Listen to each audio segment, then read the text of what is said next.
بسم اللہ الرحمن الرحیم۔ حضرت عمران کی اہلیہ نے کیا منت مانی تھی، اس کے نتیجے میں کیا ہوا اور ان کا پھر رد عمل کیسا تھا؟ سورہ آل عمران کی 35 نمبر آیت میں بیان کیا گیا۔ یاد کرو جب قالت کہا امرأۃ اہلیہ عورت عمران کی، اذ قالت امرأۃ عمران، یاد کرو جب کہا عمران کی اہلیہ نے۔ Remember when the wife of Imran said ربی، اے میرے رب، انی نذرت، بے شک میں نے خاص تیرے لیے نظر مانی، لکا تیرے لیے، ما جو فی میں بطنی میرے پیٹ، محررن اسے آزاد کروں گی۔ رب انی نذرت لک ما فی بطنی محررا، اے میرے رب میں خاص تیرے لیے منت مانتی ہوں، جو بھی میرے پیٹ میں ہے اسے میں تیری رضا کے لیے آزاد کروں گی۔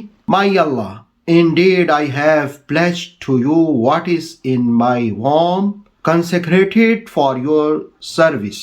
فَتَقَبَّلْ مِنِّي، سو تو مجھ سے قبول فرما، so accept this from me.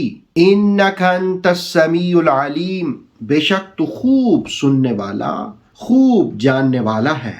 Indeed you are the hearing, the knowing۔ سورہ آل عمران کی 35 نمبر آیت میں ایک خاتون کا ذکر ہوا۔ یہ خاتون کون تھیں؟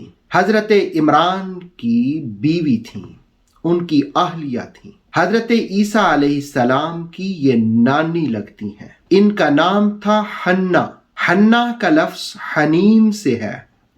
حنین کا معنی یہ ہوتا ہے کہ جو کثرت کے ساتھ گریہ و زاری کرے، مناجات کرے، دعائیں کرے اللہ کی بارگاہ میں۔ حضرت عمران کی زوجہ جو حضرت مریم کی والدہ تھیں اور عیسیٰ علیہ السلام کی نانی تھیں، حنہ، انہوں نے اللہ کی بارگاہ میں گریہ و زاری کی، مناجات کی، دعائیں کی۔ کس موقع پر کی، کب کی؟ ابن کثیر کے حوالے سے تفسیر تبصرہ میں مفسر قرآن علامہ سید ریاض حسین شاہ صاحب نے رقم فرمایا کہ ایک موقع پر انہوں نے ایک بڑا جمالیاتی منظر دیکھا۔ وہ جمالیاتی منظر کیا تھا؟ ایک چڑیا تھی اور وہ اپنے بچوں کے ساتھ شفقت کر رہی تھی، دانے توڑ توڑ کے ان کو کھلا رہی تھی۔ جس وقت آپ نے دیکھا تو آپ نے خلوص سے اللہ کی بارگاہ میں التجا کی، دعا کی، یا اللہ رب العالمین مجھے بھی اولاد کی نعمت سے نواز۔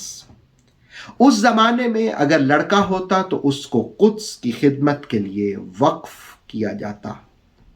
تو آپ نے نظر مانی کہ اللہ رب العالمین مجھے کرم اور رحمتوں سے نواز۔ قرآن حکیم نے کہا فَتَقَبَّلْ مِنِّي، انہوں نے کہا یا اللہ میری جانب سے اسے قبول فرما۔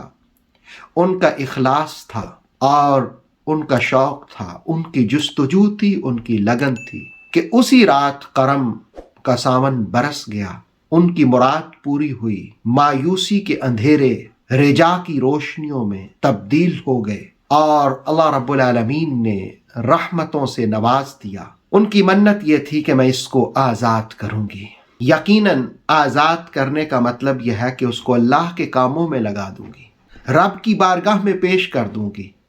دراصل جو اللہ کی بارگاہ میں آ جاتا ہے وہ دنیا و ما فیہا کے خیالات سے آزاد ہو جاتا ہے۔ قرآن حکیم کی یہ آیت سبق سکھاتی ہے کہ منت ماننا جائز ہے، اس لیے کہ حضرت عمران جو حضرت عیسیٰ علیہ السلام کے نانا لگتے ہیں، ان کی زوجہ نے بھی منت مانی تھی۔ اتفاق کی بات یہ ہے کہ نانا کا بھی ذکر ہوا اور نواسے کا بھی ذکر ہوا، بیٹی کا بھی ذکر ہوا۔ اس سے ہم سمجھ سکتے ہیں کہ مقدس ہستیوں کی اولاد بھی مقدس ہوتی ہے۔ اگر عیسیٰ علیہ السلام کی والدہ اور ان کی نانی وہ اتنی عظمت مآب ہیں کہ ان کا تذکرہ قرآن میں ہو رہا ہے، تو خود سوچئے حسنین کریمین کی ماما کا مقام کیا ہے، ان کی نانی کا مقام کیا ہے، اور ان کے